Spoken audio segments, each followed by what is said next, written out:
Your son is a failure. He's barely passing my class, and with grades like this, I'm just not sure what kind of future he's gonna have. What do you have to say for yourself? You're supposed to graduate this year. Listen to Mr. Johnson. What kind of future do you think you're gonna have? With all due respect, don't call me a failure. Failure is an event, not a person, in fact. And you talk about the future, Mr. Johnson, but you're not preparing us for that. Excuse me? Just listen to what I'm saying. This should be good. Would you agree that in the future, most careers will become automated? Yeah, so? So the people who succeed will have to be curious, innovative, with resilience to adapt to new changes. What's your point? My point is, the focus in this school is not on that. It is on regurgitating information and test taking, and that's just real. But in today's world, creativity is the most important leadership skill. Oh, that's how you feel. You don't have to believe me, but maybe you will believe the 1,500 executives who recently said creativity is the most important leadership skill. See, pretty soon, no one will be hired because of what they know. Because who cares what you know or if you've memorized a fact? We've got Google and Siri for that. In the future, people will be hired because of what they can do with their knowledge. Can they creatively solve real-world problems, not just follow instructions or directions and bubble in multiple choice questions? So, Mom, that's why I'm stressed, because these robotic tasks we learn in school should stop. Because no one can do a robot's job better than a robot. Billionaire founder of Alibaba, Jack Ma, said that we should not compete with artificial intelligence, but instead focus on developing unique human intelligence. Mr. Johnson, drills are for teeth, not the human mind. So these repetitive knowledge-based tasks we must leave behind. Or in the future, you're gonna find a lot of people graduating out of your class right into the unemployment line. See, many top companies today don't look at grades. Mom, that old way is expiring. Google has been quoted as saying GPAs are worthless criteria for hiring. Founder of Tesla, Elon Musk, agrees. So I say this with unease and sorrow. If you continue to teach today as you taught yesterday, then you rob us students of tomorrow. Mr. Johnson, I'm gonna keep it real with you. Sometimes sitting in your class is tough.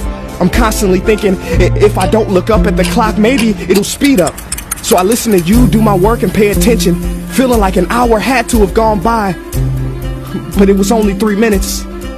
So if you wonder why we're bored in class, look, you want to get a kid to hate reading? Give them this, a school textbook. And some people think it's our fault, and that hurts me. They say you can lead a horse to water, but you can't make him drink. And to that I say no. Firstly, you can put salt in that horse's hay and make him thirsty. And if you bring joy in your classroom, you can make any bad student nerdy, as he or she discovers the beauty of truly learning. Mr. Johnson, I mean no disrespect.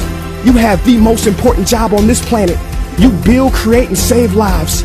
But if you really care about my future, like you say, then you have to fully commit and ask yourself honestly, how do I prepare a child for a future that doesn't yet exist?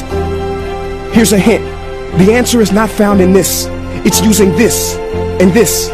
See, in the future, we will need more passion and compassion. People with inspired hearts and wisdom to uplift this planet. And Mom, I love you, but can I be real? Go ahead. You want to know one of the biggest factors for childhood success? It's not IQ. It's family meals. And we haven't had one of those in a while. See, I know sometimes you don't feel proud, because I may not be a straight A student, but I'm not stupid.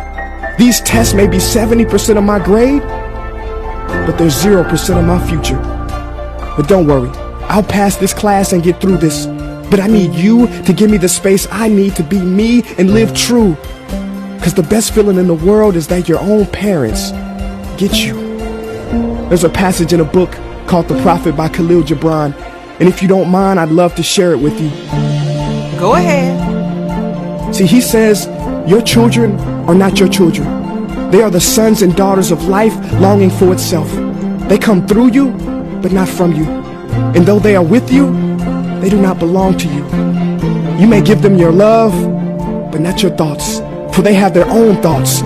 You may house their bodies, but not their souls, for their souls dwell in the house of tomorrow.